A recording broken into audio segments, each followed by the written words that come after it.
First rule of punk, chapter 33. Malou had just dyed her hair. Why are you knitting? I asked. Mom sat on the couch with her yarn monster. She looked up from her needles with a frown. Because I feel like it. Uh-oh, I said. You only knit when something's up. You think you know me pretty well, don't you? I shrugged. I know that scarf is a sign that something's up, I said. Maybe I'm knitting to stay calm, she said. What is this about? She pointed to my head with a knitting needle. Is this part of your rebellious stage?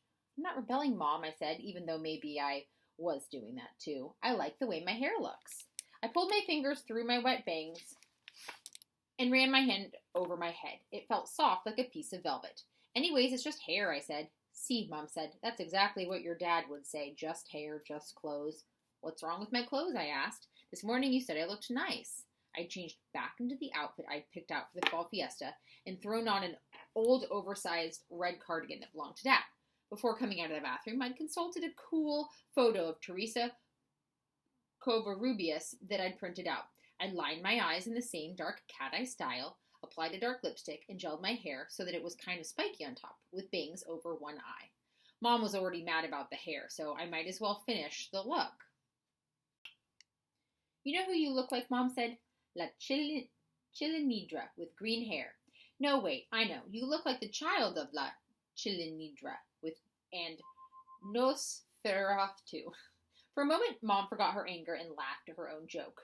You remember La Chilinidra, right? She was on the show you used to watch with your abuelo. I remember her, I said. La Chilindra always wore a red sweater twisted in the back like she couldn't figure out how to dress herself. Thick, black-framed glasses and her hair in two ponytails. And that is probably the meanest thing you've ever said to me. That's who you two are, you and Joe, Mom said. La Chilinidra and El Chavo del Ocho, a couple of troublemakers. She laughed even harder. That's not funny, Mom. Mom tried to talk but couldn't because she was laughing so hard. Okay, I'm glad you find it amusing, I said. Why can't you be cool like Dad? I looked at her sitting there, long hair cascading over her shoulders. She wore a purple rebozo over a t-shirt and jeans. Her legs were crossed and a brown leather sandal dangled off her big toe. I could not see how my parents were ever together. Mom was obviously from an entirely different planet than me and Dad. She finally stopped laughing and took a breath. One of us has to be the uncool, mature one, she said, dropping her knitting into the bag next to the couch. I crossed my arms and waited for her to tell me what my punishment would be, hoping she wouldn't ground me and forbid me from the fall fiesta. I need you to walk Senora Aurelia to fall fiesta, Mom said, wiping tears from her eyes. Do you think you can do that? Yes, I said, with more excitement than I might have under other circumstances. So I can still go? Yes, you may go, Mom said. Are you going to the fall fiesta? I asked, careful not to push my luck. I don't know, Mom said. I brought papers home to grade, so we'll see how much I can get done in the next couple hours. And you aren't mad about my hair? Oh, I'm still mad, she said, getting up. But you're the one who has to walk around looking like a green-haired Chilinidra. I hope you don't give Senora Aurelia a heart attack. Mom laughed as she walked away, but I was too relieved I wasn't going to miss the show to get upset about her jokes. I went to my room where I scooped up my worry dolls and put them in a pocket of my back. Then I took a picture of myself to send to Dad. By the time I came out of my room, Mom was already in the hallway chatting with Senora Aurelia. Here she is, Mom said, your colorful escort. Pelo verde, Senora Aurelia said with a laugh. Ah, nothing these children do surprises me anymore. Well, I'm glad, Mom said. Malou, help Senora Aurelia down the stairs. Hopefully I'll see you in a little while. Hopefully not, I thought, as Senora Aurelia and I hooked arms and walked carefully down the stairs. Tell me, why do you kids do that to your hair? Senora Aurelia asked. I don't understand. I thought about Senora Aurelia's question about my asking Joe earlier why he dyed his hair blue. I don't know, I said. I just like the way it looks. Plus, I don't want to look like everyone else. I want to be unique. But you look like everyone else who colors their hair some bright color, no? She asked. Yeah, I guess, I said. Senora Aurelia shook her head. No entiendo, she said. I don't understand why you kids try so hard to stick out. It's hard to explain, I said. I just know that I like my hair like this. It makes me feel good, like I'm being me. Bueno, if you're happy and you aren't hurting anyone, who cares? What do you think of my hair, Senora Aurelia? I asked. La verdad? Yes, the truth, I said. I would have picked purple myself, she replied, and she touched her hair. ¿Qué piensas? I think you look You'd look cool with purple hair, I said. You know what you look like? I waited for her to laugh at, at me like Mom did. You look like Pajarito Quetzal. She gave me a wink. Somehow Senor Aurelia had known that was exactly the look I was going for. You remember the zine all about the colorful bird from last week? Chapter 34. After I dropped off Senor Aurelia in the auditorium, I went back outside to wait for the band. The parking lot of Posada Middle School looked like an autumn wonderland. It was decorated with bales of hay and pumpkins and red and orange balloons. Long banners of colorful papel picado hung overhead. There was an impressive food and drink table. Miss Anderson, the art teacher, poured pink sugar into a cotton candy machine. I watched as it slowly turned into pink spiderwebs. Wow, what happened to your hair, Maria Luisa? Selena sauntered up, and her eyes got wide as she looked at my hair. The hypnotic whirl of the cotton candy machine helped keep my full-on panic about our secret show at bay. The last person I wanted to see was Selena. Did you fall into some toxic sludge? She asked, wrinkling her nose. Do you fall into toxic sludge every morning? I asked, wrinkling my nose back at her.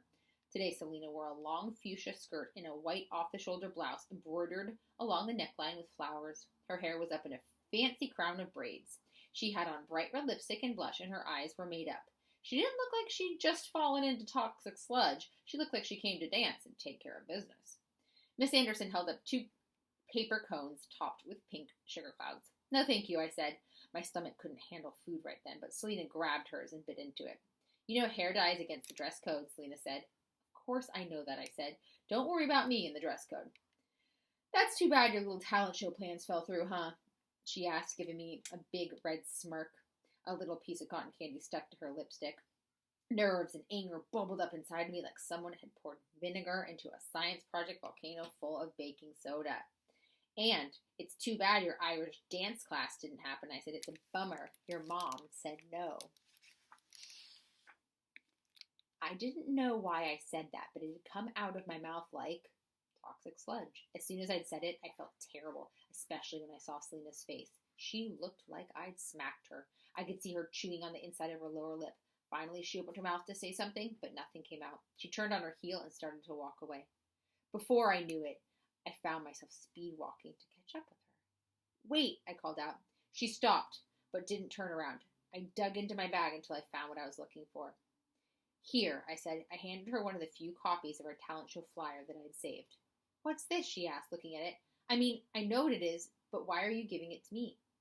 We're still going to do our show, I said. Joe's mom is going to help us, and if you want, you can be part of it too. Why would I do that? Selena asked. I'm already in the talent show, the real talent show. I know, I said and shrugged, but if you decide you want to do something different, maybe something you've always wanted to do but felt like you couldn't, that's what the Alterna Fiesta show is about. Selena looked at the flyer, then up at me. She didn't suck her teeth or swat me away. She was quiet and hard to read. Never mind, I said. Keep it or throw it away, whatever. I didn't know what else to say, so I walked back toward the band's planned meeting spot. I watched as Selena folded the flyer and stuck it into the pocket of her skirt before going inside the auditorium. Chapter 35. It's showtime, Joe said, trotting up. Ooh, cotton candy. A large black mariachi hat hung around his neck from a strap. What is that? I asked, pointing to it. What does it look like? Joe asked. Dude, you have no idea how hard it was to keep this thing from getting smashed. It's so big. He pulled the hat onto his head. You're not serious, I said. Benny walked up with Ellie in tow. Both of them wore matching mariachi hats. You planned this and didn't tell me? Are you mad? Joe asked. Or just jealous? Benny asked, and they both laughed. Well, yeah, I said. No worries. Ellie had been hiding a similar hat behind her back, and she placed it on my head. Did you think we'd leave you out? That totally completes your look, Joe said. You should have seen your face when you thought you weren't getting a hat, Benny said, playfully shoving me. Whatever, I said. I caught our reflection in the glass wall. Joe with his Henry Huggins look. Tall Benny with his long hair and trumpet case. Ellie with her army jacket covered in pins, her long red hair sticking out from under her hat, and me. A group of outsider weirdos in matching t-shirts and mariachi hats. We looked ridiculous and amazing at the same time. We can't bring these into the auditorium, I said. The 4 of us in mariachi hats would definitely sound an alarm. We dropped the hats off in the library, then filed into the auditorium with kids and parents to watch some of the principal-approved talent show before meeting up with Mrs. Hidalgo. Principal Rivera walked onto the stage and welcomed the audience to what she called a very special celebration.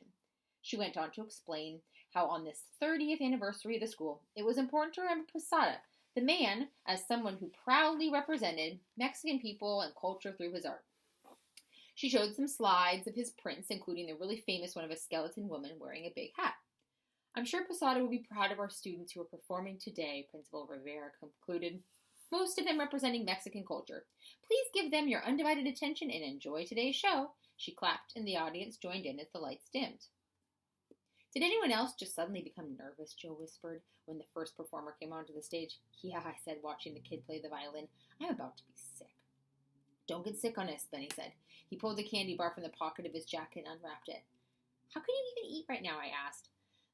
I'm hungry, Benny shrugged. Want a bite? I stuck out my tongue like I was gagging. Oh, come on, Ellie said. You guys aren't really nervous, are you? Yeah, this is going to be fun, Benny said. Fun, right? I slumped into my seat to watch the show. An 8th grader sang a familiar song. Her voice cracked when she first opened her mouth. I knew the feeling well. What if that happens to me? I whispered to Ellie. Don't freak out, she said. You're going to be great.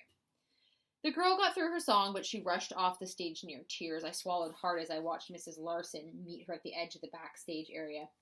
When it was Selena's turn, she walked out, straight back, hands holding her skirt so it was on full display. She didn't look nervous at all. Like this was something she did all the time. I remembered all the awards at the dance school. Then the jumpy, familiar guitar sound of La Bamba started. My song, Joe said excitedly. For the next few minutes, we watched as Selena twirled and dipped and stomped along to the music, always with a big smile on her face. If this was a movie, she would have broken a heel and run off the stage mortified, but this wasn't a movie. She made it through the entire song without a problem, and at the end, she even took off her candy necklace and tossed it into the audience. Kids jumped out of their seats and scrambled to grab it like she was some kind of rock star. With the end of each performance, my tongue felt more and more like it was made of cardboard. Finally, Joe nudged me. Just got a text from my mom, he said. She's outside with our stuff. Time to set up. Chapter 36. This definitely wasn't Mrs. Hidalgo's first time setting up a DIY show. She was a pro. We didn't have a stage, but we had power. With Mr. Baca's help, she found a spot for us outside the school near one of the cafeteria exits. She and Joe unloaded the drum kit from the Hidalgo's basement.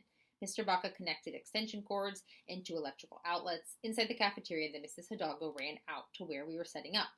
Whatever happens, Mr. Baca said to us, conspiratorially, I was never here. He winked and disappeared inside the cafeteria.